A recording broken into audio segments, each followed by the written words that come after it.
Hi friends, அஸ்ஸலாமு அலைக்கும். Welcome to my channel. இன்றைக்கி நம்ம சேனலில் பிரேக்ஃபாஸ்ட் ரெசிபி பார்க்க போகிறோம். குயிக்காட்டு செய்து முடிக்கக்கூடிய ஒரு ரெசிபி இது. இதோட நேம் வந்து ஜாலர் பாலாடை. இந்த ரெசிபியை பார்க்கறதுக்கு முன்னாடி நம்ம சேனலை இப்போ தான் ஃபஸ்ட் டைம் பார்க்குறீங்கன்னா சப்ஸ்கிரைப் பண்ணிடுங்க. சப்ஸ்கிரைப் பண்ணிவிட்டு பக்கத்தில் இருக்கக்கூடிய பெல் ஐகானையும் கிளிக் பண்ணிடுங்க. ஒரு மிக்சர் ஜார் எடுத்திருக்கேன். அதில் 2 கப்பு மைதா மாவு சேர்த்துடலாம். ஒரு முட்டையும் சேர்த்துருக்கேன். 1 கப்பு மைதா மாவுக்கு 1 கப்பு முட்டை தான் கரெக்டாக இருக்கும். ஆனால் நான் 2 கப்பு மாவுக்கு 1 கப்பு முட்டை போட்டுக்கிறேன். கொஞ்சமாக உப்பும் போட்டுட்டு தேங்காய் பால் எடுத்து வச்சுருக்கேன். அதை ஊற்றி நல்லா அரைச்சி எடுக்கலாம். நல்லா அரைச்சி எடுத்தாச்சு. இதை வேறொரு பாத்திரத்தில் ட்ரான்ஸ்ஃபர் பண்ணிடலாம். இந்த மாவு பார்த்திங்கன்னா ரொம்ப லிக்யூடாட்டு இருக்கக்கூடாது, கொஞ்சம் திக்காக தான் இருக்கணும். அப்போ தான் ஊற்றதுக்கு நமக்கு கரெக்டாட்டு வரும். ஜாரில் கொஞ்சமாக தண்ணியை ஊற்றி அலசி ஊற்றிக்கலாம். ஜாலர் பாலாடை சுடதுக்குன்னே இந்த மாதிரி அச்சு கடைகளில் விற்கிது. இதை வாங்கி வச்சிட்டோம்னா நம்ம இதில் ஊற்றியே சுட்டு எடுக்கலாம். பேன் ஹீட் ஆனதும் மாவை ஊற்றிட வேண்டியது தான். நமக்கு எந்த டிசைன் பிடிக்குமோ அந்த டிசைனில் நம்ம ஊற்றி எடுத்துக்கலாம். மேலே கொஞ்சமாக நெய் அப்ளை பண்ணிக்கலாம்.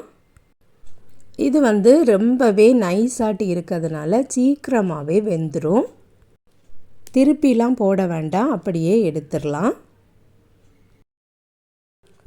சூடோடி சாப்பிட்றதுக்கு ரொம்பவே டேஸ்ட்டாக இருக்கும். இதுக்கு side dish mutton gravy, chicken gravy, egg gravy இப்படிலாம் வச்சு சாப்பிட்டுக்கலாம். ஒவ்வொரு டிசைனில் நம்ம ஊற்றி எடுக்கலாம். தேங்காய் பால்லையே அரைச்சதுனால நல்லாவே டேஸ்டாட்டு இருக்கும். இந்த மாதிரி சுட்டு கொடுக்கும்போது பிள்ளைங்களும் விரும்பி வாங்கி சாப்பிடுவாங்க.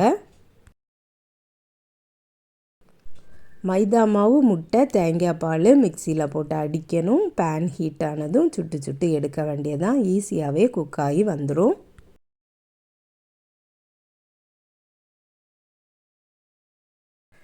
தோசை மாவு, ஆப்பமாவு இல்லாத நேரங்கள்லையும் இந்த ரெசிப்பியை நம்ம வைக்கலாம். சிக்கன் குழம்பு, மட்டன் குழம்பு அந்த மாதிரி வைக்க போகிறோம் அப்படின்னாலும் இந்த ரெசிப்பியை ட்ரை பண்ணுங்கள்.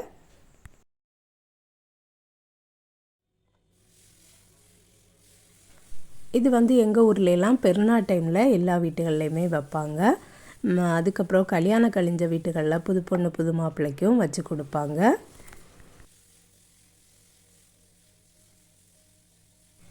எனக்கு தோணுன டிசைனில் நான் ஒவ்வொன்றும் மாற்றி சுட்டு எடுத்திருக்கேன். உங்களுக்கு எந்த மாதிரி டிசைன் தோணுதோ அந்த மாதிரி சூப்பராக சுட்டு எடுத்துக்கிடுங்க. அவ்வளோதான், நம்ம எல்லாமே சுட்டு எடுத்தாச்சு. நல்ல சாஃப்டான ரெசிபி இது, நல்ல டேஸ்டியானதும் கூட. நீங்களும் ட்ரை பண்ணி பாருங்கள் ஃப்ரெண்ட்ஸ்.